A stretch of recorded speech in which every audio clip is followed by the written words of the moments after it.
Hello friend, good morning. আমি অনুভা, এডি ফ্যামিলিতে সবাইকে স্বাগত।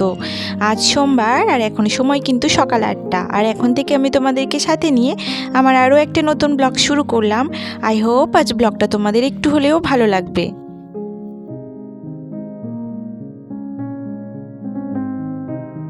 আমার হাজব্যান্ডের ছুটির মেয়াদ শেষ হয়ে গেছে, তো আজকে থেকে কিন্তু ওর রীতিমতো স্কুল শুরু হয়ে গেছে। ও স্কুলে যাবে, যার জন্য আজ তাড়াহুড়া করে কিন্তু রান্নাবান্নাটা করছি। আর কি হয়েছে বলো তো, সকালে ব্রেকফাস্টে আজকে একটু খিচুড়ি খেয়ে নিয়েছি। কালকে যেহেতু লক্ষ্মী ঠাকুর বিসর্জন হয়েছে, তো এখানে খিচুড়ি বানিয়েছিল। তো সেই খিচুড়ি আনা হয়েছিল, ওইটা বাসি হয়েছিল। আর বাসি খিচুড়ি খেতে কিন্তু বেশ লাগে।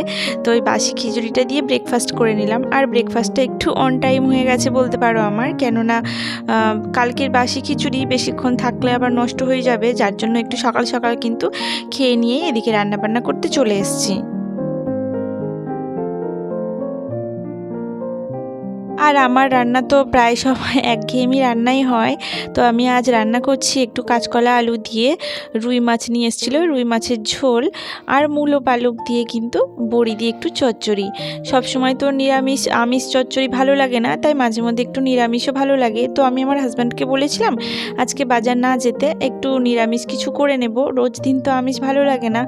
তো ওর ইচ্ছে হয়েছিল, ও কিন্তু বাজার চলে গেছিলো, তাও সেটা আমার ঘুম থেকে ওঠার আগেই।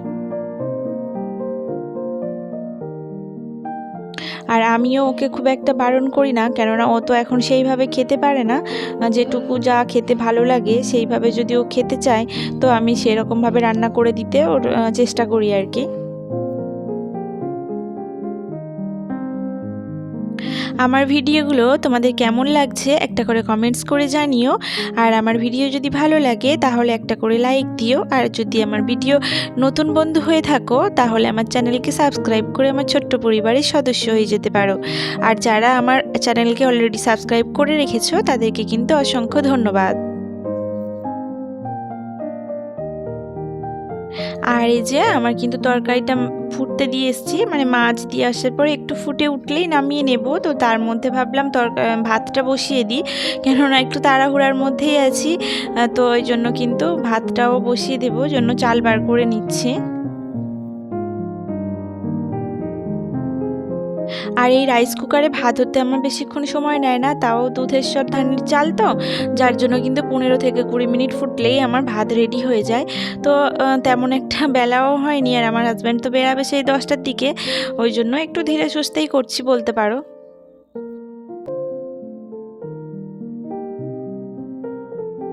আমাকে একজন বোন আর একজন দিদিভাই কমেন্টস করেছিলে যে আমার ভিউজটা কমে গেছে কেন। তো তাদেরকে বলছি অ্যাকচুয়ালি কি হয়েছে, পুজোর সময় তো, পুজোর সময় ভিউজটা একটু কম হয়, কেননা সবাই তো মানে এই ভিডিও দেখার জন্য বসে থাকে না, সবাই যে যার মতো ব্যস্ত থাকে পুজোর সময়। সবাই যেহেতু মানে ঘুরতে যাবে, কে কোথায়, কে কেমন ড্রেস পরবে সেই সব নিয়েই কিন্তু সবাই ব্যস্ত থাকে। তো ওই জন্যই একটু ভিডিওটা কমে গেছে। আর কিন্তু যারা আমার রেগুলার মানে ভিডিও দেখে তারাই যা দেখেছে সেইটুকুই কিন্তু ভিউজ হয়েছে। এছাড়া যে ইউটিউব যে রেকমেন্ড করে সেই রেকমেন্ডটা খুব একটা হয়নি, সেটাই কিন্তু কমে গেছে, যার জন্য ভিডিওর ভিউজটা একটু কমে গেছে।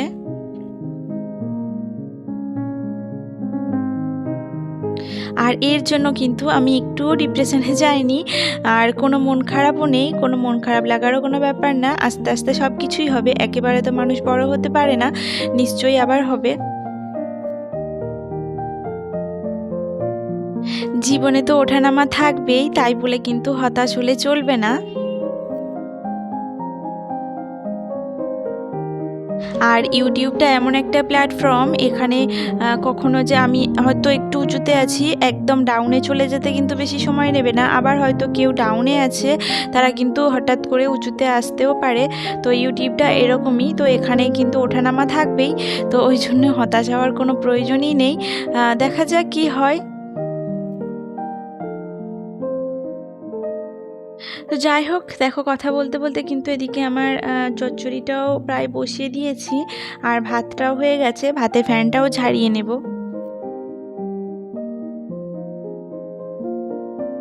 আর হ্যাঁ, আমাকে কয়েকজন বোন কমেন্টস করেছিলে যে আমার ওয়াচ টাইম পূর্ণ হয়ে গেছে কিনা। তো তাদেরকে বলছি আমার ওয়াচ টাইম পূর্ণ হয়নি। তাদেরকে যদিও কমেন্টসে আমি উত্তরটা দিয়ে দিয়েছি, তাও একবার বলছি আমার ওয়াচ টাইম এখনও অনেকটাই বাকি আছে পূর্ণ হতে। তো আরও একজন কমেন্টস করেছিলে যে আমার যেরকম ভিউস আছে সেরকম কিন্তু ওয়াচ টাইম কেন এখনও পূর্ণ হয়নি, পূর্ণ তো হয়ে যাওয়ার কথা। কিন্তু তাকেই বলবো যে দেখো, হয়তো ভিউজটা আসছে কিন্তু সেইভাবে যদি না কেউ ভিডিও দেখে তাহলে কি করে ওয়াচ টাইম পূর্ণ হবে, তাই না?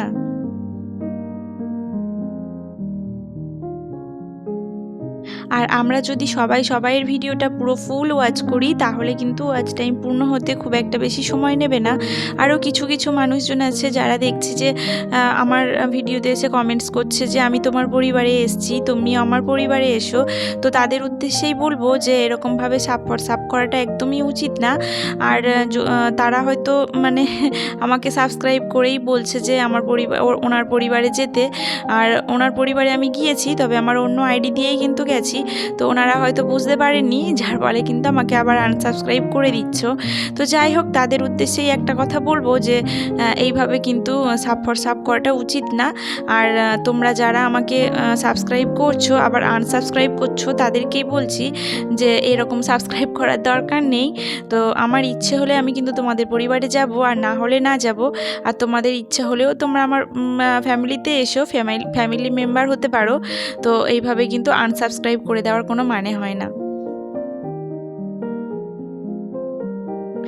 যাই হোক, আমার রান্নাবান্না কিন্তু কমপ্লিট হয়ে গেছিলো আর কিচেনটাকে পরিষ্কার করে নিয়েছি। নেওয়ার পর এদিকে দেখো আমার হাজব্যান্ডকে খেতে দিয়ে দিয়েছি। তো আমার হাজব্যান্ড খেয়ে বেরিয়ে গেছে। আর তারপর আমি অনেকটা সময় প্রায় বলতে পারো রেস্ট নিয়েছি। আর কি বলো তো, সংসারের কাজ বলতে রান্নাবান্নাটাই যেন মেয়েদের সবথেকে বড় কাজ। তো সেটাই যখন হয়ে গেছে, তো ওই জন্য অনেকটা সময় একটু বসে বিশ্রাম নেওয়ার পর তো মেয়েকে দেখলাম যে মেয়ের ঘরে বসে একটু ড্রয়িং করছে। তো ড্রয়িংটা করছে বলে ওই রুমটা আর আমি বিছানাটা পরিষ্কার করে তুললাম না। ওকে বললাম যে তুই ড্রয়িং করার পরে তুই বিছানাটা একটু তুলে নিস, আর আমি আমাদের ঘরের বিছানাটা একটু পরিষ্কার করে তুলে কিন্তু ঝেড়ে নিচ্ছি। আর এই আমার হাজব্যান্ডের স্কুল শুরু হলো মানে বলতে পারো বাড়িটা পুরো ফাঁকা ফাঁকাই লাগবে, কেননা অনেক দিন প্রায় বাড়িতে ছিল আর একসঙ্গে তিনজন থাকতাম, বেশ ভালো লাগতো। তো একজন ধরো না স্কুলে চলে গেছে, এবার শুধু আমি আর আমার মেয়ে বাড়িতে। তো মেয়ের মতো ড্রয়িং করছে, কখনো টিভি দেখছে, কখনো ফোন দেখছে, আর আমি কিন্তু আমার মতো কাজগুলো সেরে নিচ্ছি। আর বলতে পারো একটু একা একাই লাগছিল।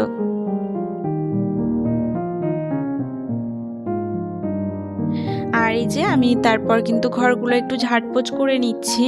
আর এখন কি হয়েছে বুঝতে পারছি না, প্রতিদিন যদি আমি ঝাড়পোছ করছি তাও কিন্তু ঘরগুলো বেশ নোংরা হচ্ছে। কেন হচ্ছে বুঝতে পারছি না, তবে আমার এটুকু মনে হয় যে শীতকালের জন্য এই নোংরাটা বেশি হচ্ছে, কেননা এখন তো আর বৃষ্টি নেই, যার জন্য রাস্তার যত ধুলো ময়লা, মানে রাস্তার ধারেই তো বাড়ি, আর রাস্তা দিয়ে যত গাড়ি টাড়ি যাচ্ছে সেসব ধুলো ময়লাগুলো উড়ে এসে কিন্তু ঘর বারান্দাগুলো বেশি নোংরা হচ্ছে, যার জন্য প্রতিদিন ঝাড়পোছ করার পরেও বেশ নোংরা হয়ে যাচ্ছে ঘর বারান্দাগুলো।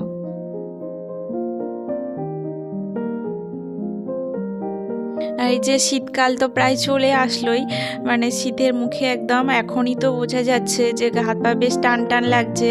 আর স্নান করে আসার পরে বেশ একটা মানে শীত শীত অনুভব হচ্ছে, আর একটু হালকা রোদটা কিন্তু বেশ ভালো লাগছে গায়ে লাগলে।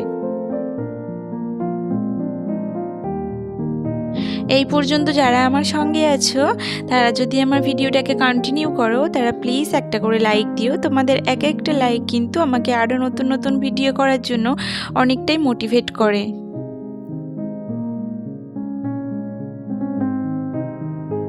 আমার ঘর বারান্দাগুলো অনেক বড় বড়, আর 3টে ঘর বারান্দা সব তো দেখেছো কত বড় বড় হয়। তো সেইগুলো যদি আমি পুরোটা ঝাড় দিয়ে মোছা দেখাই তাহলে ভিডিওটা কিন্তু 3-4 ঘন্টারই হয়ে যাবে। তো ওই জন্য কিন্তু অল্প একটু দেখালাম। আর তারপর দেখো আমি কিন্তু মোছার পর না স্নানটাও সেরে নিয়েছিলাম, আর অনেকটাই দেরি হয়েছিল। স্নান টান সেরে আমি আর আমার মেয়ে কিন্তু লাঞ্চে বসে যাব।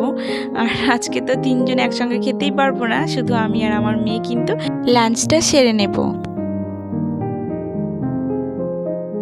আজকে আমরা আমাদের টাইমেই খাচ্ছি, মানে আমি আর আমার মেয়ে যে টাইমে খাই দুপুর 1টা থেকে 3টার মধ্যে, সেই টাইমে কিন্তু লাঞ্চটা করব। আর আজকের আমার হাজব্যান্ডের টাইমটা একটু অন্যরকম হয়ে গেছে, ওর স্কুল টাইম মানে 9টার সময় কিন্তু ও খেয়ে বেরিয়ে গেছে।